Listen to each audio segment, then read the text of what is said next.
इस वीडियो में हम बात करेंगे 2015 की film the student and mister Henry के बारे में, जो कहानी है हेनरी नाम के एक आदमी की जिसने एक लड़की को अपने घर में रहने की जगह दी। पर इस एहसान के बदले हेनरी उस लड़की से अपने बेटे की शादी तोड़ने में मदद चाहता था। हेनरी वोइजो नाम का एक बूढ़ा आदमी पेरिस में अकेला रहता है। पेरिस से कुछ दूर एक शहर में कॉन्स्टेंस नाम की एक लड़की रहती है जो 5वीं बार अपना ड्राइविंग टेस्ट दे रही है, पर इस बार भी उसका पास होना मुश्किल है। वो अपने पिता के काम में उनकी मदद तो करती है, पर वो इस दुकान से दूर पेरिस जाना चाहती है और इस बात से उसके पिता खुश नहीं है।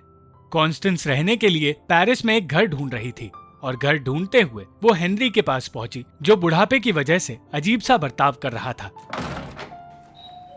हेनरी के बेटे ने उस घर का कमरा किराए पर देने का फैसला किया था, पर हेनरी कोई किराएदार चाहता नहीं था। उस घर में कॉन्स्टेंस को एक पियानो नजर आया जिसे हाथ लगाने की किसी को इजाजत नहीं है। कॉन्स्टेंस को वो घर तो पसंद आया, पर हेनरी उसे खड़ूस लगा और उसे समझ आ गया कि हेनरी उसे किराएदार बनाना ही नहीं चाहता। वो कॉन्स्टेंस को ना कहने के बहाने ढूंढने लगा और हेनरी के घर से निकलकर कॉन्स्टेंस दूसरी जगहों पर कमरा ढूंढने निकल पड़ी। उसका आर्थर नाम के एक शादीशुदा आदमी के साथ अफेयर था और एक दिन उसी के साथ वक्त बिताते हुए उसे पता चला कि हेनरी के घर में उसे किराए का कमरा मिल गया है। उसका पेरिस में रहने का सपना तो पूरा हो रहा था, पर वो निराश थी क्योंकि आर्थर को उसके जाने से कोई फर्क नहीं पड़ रहा था। कुछ दिनों बाद अपनी माँ और भाई को अलविदा कहकर कॉन्स्टेंस पेरिस के लिए निकली और हेनरी के घर पहुंचते ही उसे एक किताब दी गई जिसमें घर में रहने के कानून लिखे थे और सबसे पहला कानून था कि कोई भी हेनरी के स्लीपर्स का इस्तेमाल नहीं करेगा। उस रात कॉन्स्टेंस को पता चला कि हेनरी को उसकी बहू वैलेरी पसंद नहीं है। उसने यही बात कॉन्स्टेंस को भी बताई और कहा कि वैलेरी एक बददिमाग औरत है और वो उसे एक ओल्ड एज होम में डालना चाहती है। कुछ दिनों बाद घर में अकेले बैठे हुए कॉन्स्टेंस ने पियानो बजाने के बारे में सोचा। वो बचपन में पियानो सीखा करती थी, पर उसने पियानो बजाना छोड़ दिया है। कॉन्स्टेंस को पियानो बजाते देख हेनरी को अच्छा नहीं लगा और उसने उसे घर से जाने के लिए कह दिया। किसी तरह कॉन्स्टेंस ने उसे मना लिया, पर उसके पास किराए देने के लिए पैसे भी नहीं थे। कुछ देर तक सोचने के बाद हेनरी ने कहा कि वो पैसे नहीं चाहता, मगर उस घर में रहने के बदले कॉन्स्टेंस को उसका एक काम करना होगा। वो चाहता था कि वो उसके बेटे पॉल की शादी तोड़ने में उसकी मदद करे और उसे अपने प्यार के जाल में फंसाए। कॉन्स्टेंस ये सब कुछ बिल्कुल नहीं करना चाहती थी, पर हेनरी ने कहा कि ऐसा करने पर उसका 6 महीने का किराया माफ हो जाएगा। इस बारे में सोचते हुए जब कॉन्स्टेंस घर से बाहर गई तो उसे एक बार नजर आया जहां वेट्रेस की जरूरत थी। उसने मैथ्यू नाम के लड़के से कहा कि उसे इस नौकरी की सख्त जरूरत है और उसी वक्त उसे वो नौकरी मिल गई। अगली सुबह कॉन्स्टेंस से मिलने हेनरी का बेटा पॉल आया। पॉल जानता था कि उसके पिता उसके बारे में अच्छी बातें नहीं कहते, इसलिए वो समझ गया कि उन्होंने कॉन्स्टेंस को भी उसके बारे में बुरी बातें कही होंगी। पॉल हेनरी की कुछ दवाइयां लाया था और वो चाहता था कि कॉन्स्टेंस उसका ख्याल रखे, क्योंकि उम्र बढ़ने के साथ साथ उसकी बीमारियां भी बढ़ती जा रही है। जैसे ही हेनरी लौट कर आया, वो पॉल का मजाक उड़ाने लगा और पॉल को वहां से जाना पड़ गया। हेनरी ये सोचकर खुश होने लगा कि कॉन्स्टेंस पॉल के करीब आने की कोशिश शुरू कर चुकी है। कॉन्स्टेंस ने अगले ही दिन से बार में काम करना शुरू किया और अपनी पढ़ाई पूरी करने के साथ साथ वो हेनरी से दोस्ती करने की भी कोशिश करती रही, पर वो पढ़ाई में कभी अच्छी थी ही नहीं, इसलिए वो परेशान रही। हेनरी ने पॉल को अपने घर बुलाया था और उसे इम्प्रेस करने के लिए कॉन्स्टेंस खाना बना रही थी। कुछ देर बाद पॉल और वैलेरी घर में आए और वैलेरी से बात करने पर कॉन्स्टेंस समझ गई कि हेनरी उसे पसंद क्यों नहीं करता। वो सच में एक मंदबुद्धि औरत है, इसलिए कॉन्स्टेंस के लिए हेनरी का काम करना आसान साबित हो रहा था। वो पॉल से फ्लर्ट करते हुए उसके करीब आने की कोशिश करने लगी और उसकी बातें शर्मीले पॉल को खुशी देने लगी। कुछ देर बाद उस पियानो की बात की गई जो हेनरी के घर में है। वो पियानो हेनरी की पत्नी का हुआ करता था, इसलिए वो ना तो उस पियानो को बेचना चाहता है और ना ही किसी और को उसे छूने देता है। इन बातों की वजह से उसकी पॉल के साथ बहस हो गई। बहस के चलते हेनरी ने कॉन्स्टेंस से पियानो बजाने के लिए कह दिया और कॉन्स्टेंस का गाना सुनकर हेनरी रोने लगा।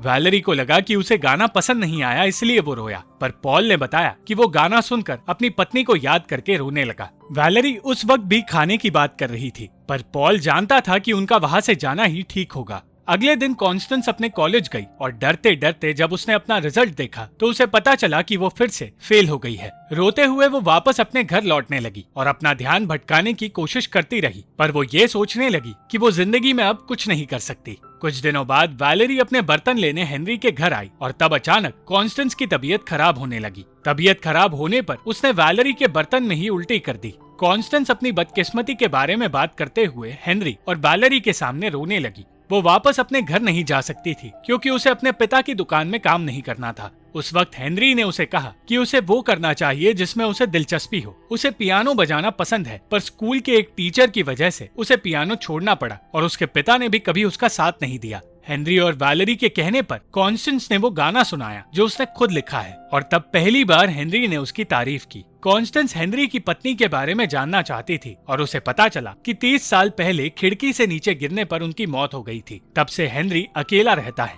मौत का ऐसा तरीका सुनने पर कॉन्स्टेंस हंसने लगी। वैलेरी को लगा कि वो पॉल को पसंद करती है और ये सुनकर कॉन्स्टेंस ने हेनरी से बात करने की कोशिश की। हेनरी का मानना था कि सालों से वैलेरी पॉल के साथ सिर्फ पैसों के लिए है, पर कॉन्स्टेंस जानती थी कि वो पॉल से सच्चा प्यार करती है, इसलिए उसने हेनरी का काम करने से साफ इनकार कर दिया और हेनरी ने उसे घर से निकल जाने के लिए कह दिया।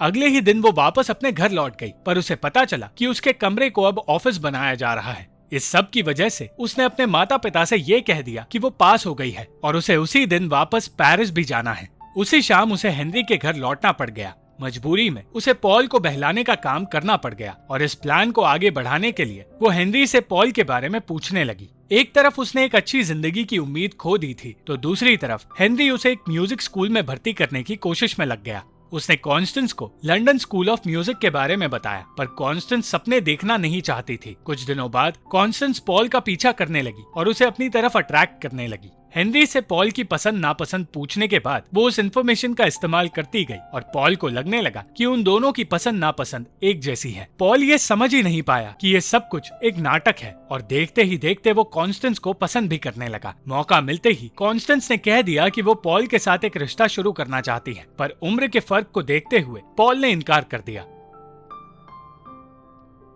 कॉन्स्टेंस इस नाटक की वजह से अपने आप से नफरत करने लगी, पर हेनरी का कहना था कि जैसे ही पॉल उसके प्यार में पड़े उसे चीजें वही रोकनी है। उसे सिर्फ पॉल की शादी तोड़नी है, इसलिए बात ज्यादा आगे नहीं बढ़ेगी। कुछ दिनों बाद मैथ्यू ने कॉन्स्टेंस से कहा कि वो उसके साथ एक टूर पर जाना चाहता है, पर कॉन्स्टेंस का ध्यान मैथ्यू पर नहीं, सिमोन नाम के एक डीजे पर था और ये देखकर मैथ्यू उससे दूर चला गया। कॉन्स्टेंस का सिमोन के साथ रिश्ता शुरू तो हुआ, पर ठीक उस वक्त पॉल ने उसे बताया कि वो भी उसे पसंद करने लगा है और अब उसके साथ रिश्ता शुरू करना चाहता है। अब पॉल कॉन्स्टेंस के पीछे पड़ गया और उसने फैसला कर लिया कि चाहे जो हो जाए वो कॉन्स्टेंस के साथ अफेयर रखेगा। वो कॉन्स्टेंस और मैथ्यू के साथ उस क्लब में गया जहाँ सिमोन डीजे का काम करता है और उस क्लब में कॉन्स्टेंस को पता चला कि सिमोन उसे भूल चुका है। घर लौटने पर कॉन्स्टेंस कहने लगी कि उसकी जिंदगी अच्छी नहीं है, पर पॉल ने उसे बेहतर महसूस कराया और उस रात वो ये सोचकर खुश होने लगा कि उसने कॉन्स्टेंस को पा लिया है।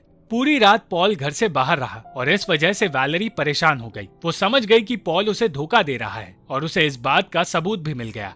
हेनरी का प्लान सफल हुआ और वैलेरी घर छोड़कर चली गई। 2 दिन गुजर जाने के बाद भी पॉल की कॉन्स्टेंस से बात तक नहीं हुई। एक रात कॉन्स्टेंस को पता चला कि हेनरी ने लंदन स्कूल ऑफ म्यूजिक में उसकी एप्लीकेशन दे दी है और साथ ही एक बहुत मशहूर म्यूजिशियन से कॉन्स्टेंस की सिफारिश भी कर चुका है। एक दिन पॉल फिर से कॉन्स्टेंस से मिलने आ गया। कॉन्स्टेंस ने उससे कहा कि उनके बीच जो कुछ हुआ वो उसे भूल जाना चाहती है और अब उसे कोई और लड़का मिल चुका है जो उसी की उम्र का है। पॉल का दिल टूट गया क्योंकि उसने वैलेरी के साथ साथ अब कॉन्स्टेंस को भी खो दिया। इतना ही नहीं, अगले दिन उसे उसके वकील ने कोर्ट में बुलाया क्योंकि वैलेरी अब उसे तलाक देना चाहती थी। सब कुछ बिगड़ने ही वाला था कि तभी वैलेरी ने पॉल को अपने पास बुलाया और उस रात उसे पता चला कि वैलेरी प्रेग्नेंट है। इस खबर से पॉल की शादी फिर से ठीक हो गई, पर जब यही खबर उसने हेनरी को सुनाई तो वो बिल्कुल खुश नहीं हुआ और वो पूछने लगा कि वो उस बच्चे को रखना चाहता है या नहीं। अपने पिता के रिएक्शन से पॉल निराश हो गया और उसने हेनरी से कहा कि जब वैलेरी उसे ये खबर सुनाए तो उसे बेहतर रिएक्शन देना होगा, वरना पॉल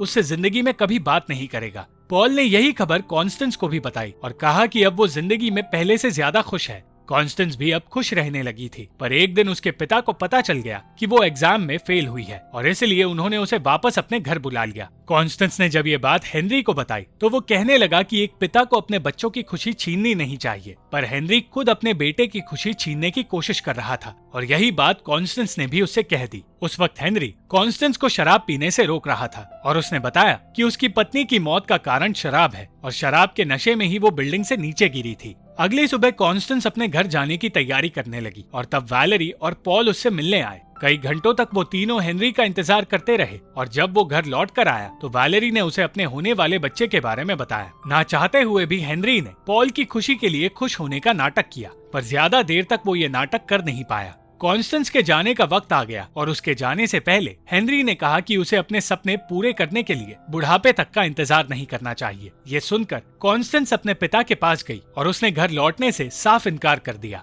उसने कह दिया कि वो एक म्यूजिशियन बनना चाहती है और इसीलिए वो पेरिस में ही रहेगी। पहले तो उसके पिता ने उसकी बात नहीं सुनी, पर फिर वो समझ गए कि कॉन्स्टेंस उन्हीं की तरह जिद्दी है। अंत में हेनरी का अकेलापन भी हमेशा के लिए दूर हुआ और महीनों तक उसी घर में रहकर कॉन्स्टेंस म्यूजिक एग्जाम की तैयारी करने लगी। दिन रात मेहनत करके उसने अपना खुद का गाना बनाया और उसके लंदन जाने का दिन आ गया। हेनरी को यकीन था कि कॉन्स्टेंस को सफलता मिलेगी और वो उसी तरह उसे सपोर्ट करता रहा जिस तरह अपनी पत्नी को सपोर्ट किया करता था। लंदन स्कूल ऑफ म्यूजिक में पहुंचते ही कॉन्स्टेंस एक आखिरी बार तैयारी में लग गई और जल्द ही एग्जाम का दिन आया और कॉन्स्टेंस उस एग्जाम के कुछ राउंड्स पार करने में कामयाब हुई।